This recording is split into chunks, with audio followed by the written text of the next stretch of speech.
You don't struggle with love because you don't want it. You struggle because your nervous system doesn't recognize it as safe. When someone gets close to you, emotionally close, something inside you activates. A subtle discomfort, a quiet urge to pull back. Not because the person is wrong, but because closeness feels unfamiliar. And the brain always prefers familiar over healthy. So what do? You keep people at a distance. Not obviously. You still talk, you still laugh, you still connect. On the surface. But there's always a part of you that stays guarded, untouched. Because deep down, vulnerability still feels like a risk you can't afford. 2. Hyper-independence that looks like strength. People admire how self-sufficient you are, how you don't rely on anyone, how you handle everything on your own. But what they don't see is that your independence was never a choice. It was a necessity. You learned early that asking for help didn't lead to comfort, so you stopped asking. Now, even when help is available, you hesitate. Even when you're overwhelmed, you stay silent. Because somewhere inside there's a belief, if I don't handle it, no one will. And over time, this turns into emotional isolation. You become the person everyone leans on, but no one truly holds. 3. Emotional numbness, or emotional overload. Your emotional world doesn't operate in the middle. It swings between extremes. Sometimes, you feel nothing. No excitement, no deep joy. Just a quiet emptiness you can't quite explain. And other times, everything hits at once. Overthinking, anxiety, a wave of emotions that feels too heavy to process. So what do? You shut it down again. This cycle, numbness and overwhelm, is your mind's way of protecting you.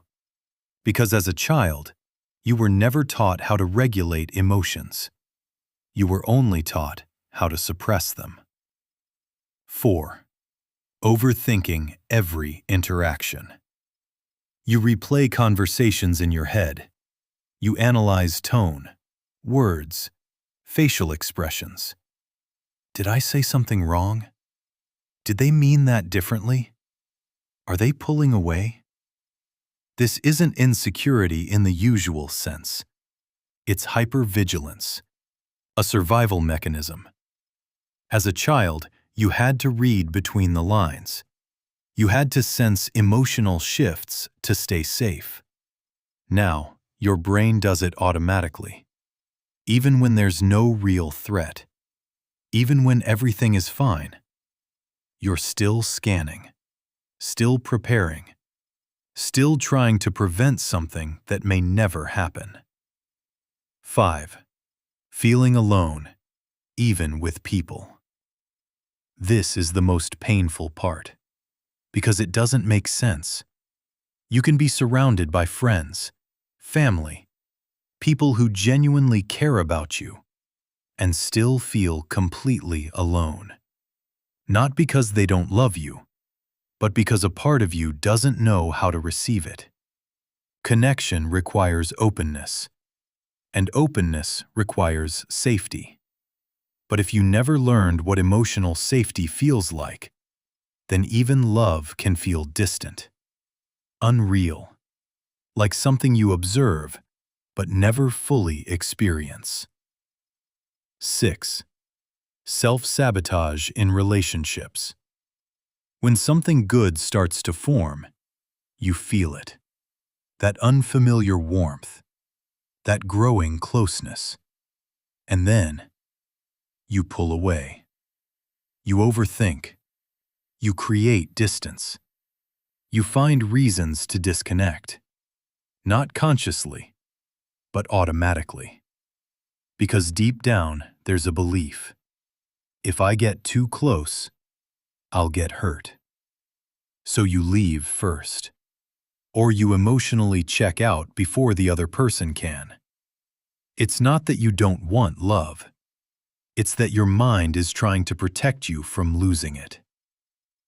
7. The silent exhaustion. And underneath all of this, there's a quiet fatigue. The kind that doesn't go away with sleep, because it's not physical, it's emotional. It's the exhaustion of holding everything in, handling everything alone, thinking about everything too much. You've been strong for so long that you don't even realize how tired you are, until a moment hits and everything feels heavier than usual. And in that moment, there's a truth that surfaces. You were never supposed to carry life like this, alone.